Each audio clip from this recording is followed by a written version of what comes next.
avant vos interventions, on va rapidement présenter la thématique et vous présenter et dire pourquoi on vous a choisi aujourd'hui. On va avoir donc une intervention de l'étudiant pour avoir un autre point de vue que celui de professionnel. Et enfin, pour finir, il y aura donc les débats. Ils vont se faire au gré du parcours.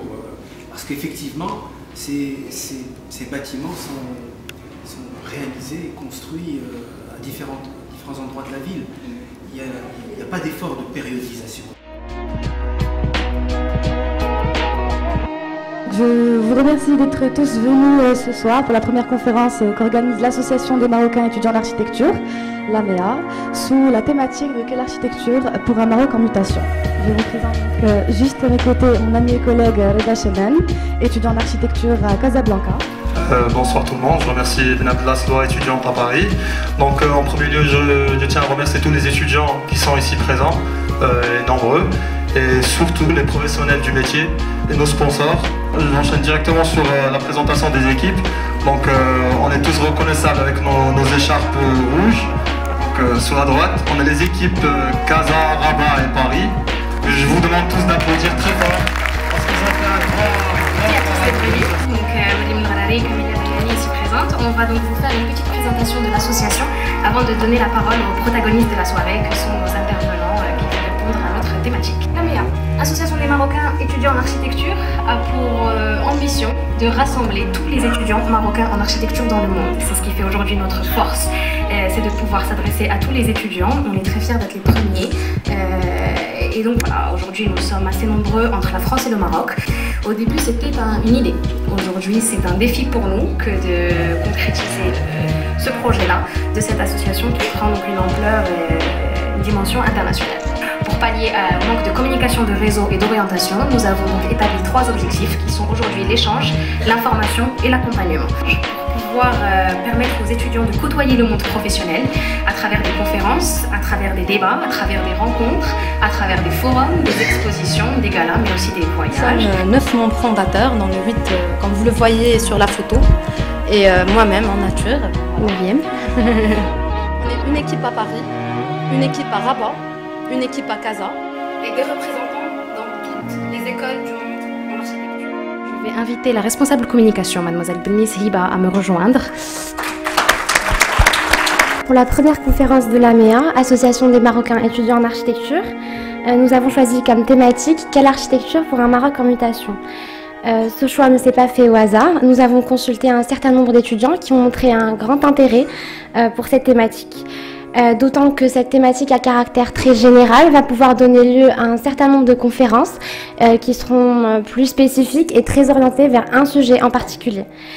Les mutations que connaît le Maroc aujourd'hui dans une ère de mondialisation sont diverses et variées. Elles sont d'ordre économique, social, environnemental. C'est donc un sujet d'actualité et c'est ce qui fera toute la richesse du débat qui aura lieu après l'intervention de nos conférenciers. Nous sommes ravis au nom de toute l'équipe AMEA. Je tiens tout particulièrement à remercier Monsieur Benab Lafikri que j'invite à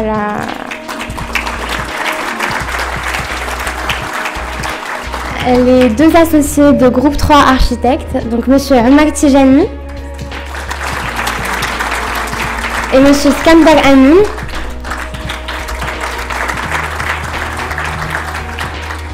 Et enfin, et c'est ce qui fait toute la particularité de notre conférence, un étudiant en architecture à l'ENA, Monsieur Omar Ait Lasri. Je vous souhaite une très bonne conférence.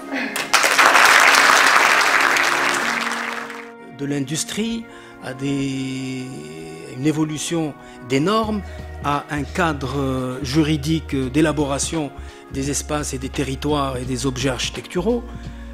Donc, tout cet arsenal change, parce que la culture change, parce que les peuples changent, parce que les sociétés évoluent. Et naturellement, qu'est-ce qui exprime le mieux une société? C'est ses bâtiments. C'est l'usage qu'on fait à travers ces bâtiments, et puis les symboles qu'on cherche à magnifier ou à élaborer à travers les édifices.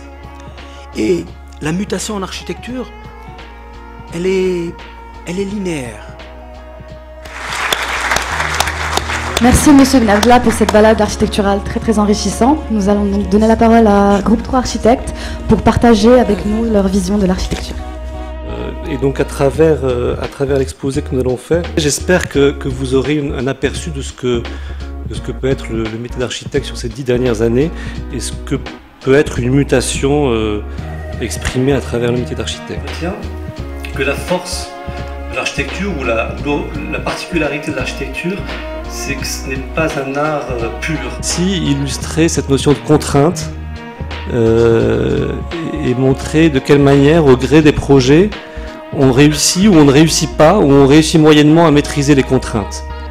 On a vraiment une réflexion avec le client sur qu'est-ce qu'on peut atteindre comme performance au Maroc, qu'est-ce qu'on peut arriver à réaliser en termes de solutions innovantes, de solutions technologiques, tout en maîtrisant un budget, c'est très important, et tout en minimisant les risques. Très poétique, très sensible. Je remercie aussi M. Ramar Tijani et Skandal. On a pris le défi. Là, c'est le site. C'était un projet d'habitat touristique et d'hôtel qui était ouvert sur la mer. Nous voulions endosser la responsabilité d'architecte ici. Premièrement, une responsabilité civile en restituant une partie sur la plage et une partie du projet au public, avec une piscine publique, et de ne pas fermer l'îlot, de l'ouvrir. Il faut copier le projet. Bien sûr, je ne parle pas de copier la façade, de copier le plan, mais on copie la forme. Vous vous retrouvez avec des images. Vous vous retrouvez avec des images, et ces images qui te renvoient à ça, c'est la source. Bon, je voudrais féliciter les organisateurs, ils sont tous beaux avec leur écharpe rouge, des jeunes pleins de dynamisme et d'espoir. Et ça, c'est vraiment nouveau et c'est formidable et qu'il faut saluer cette initiative. Je trouve que le sujet est extrêmement d'actualité. La vertu pédagogique d'apprentissage de ce geste mimétique qu'est la copie des anciens. Je crois que l'une des meilleures réponses, c'est cette organisation de cette rencontre. C'est-à-dire que l'association, l'AMEA, est une partie de cette réponse, une partie profonde. Parce que, je ne dis pas ça pour faire l'éloge de cette association, mais parce que c'est effectivement un maillon important pour que on puisse aller de l'avant pour accéder à l'innovation. C'est le réseau social Facebook qui nous permet d'être au quotidien en contact. Il y a des équipes ici présentes de Paris, de Rabat et de Casablanca. Et je me permets de m'arrêter là et de vous demander de saluer la motivation et l'implication de ces équipes et la coordination.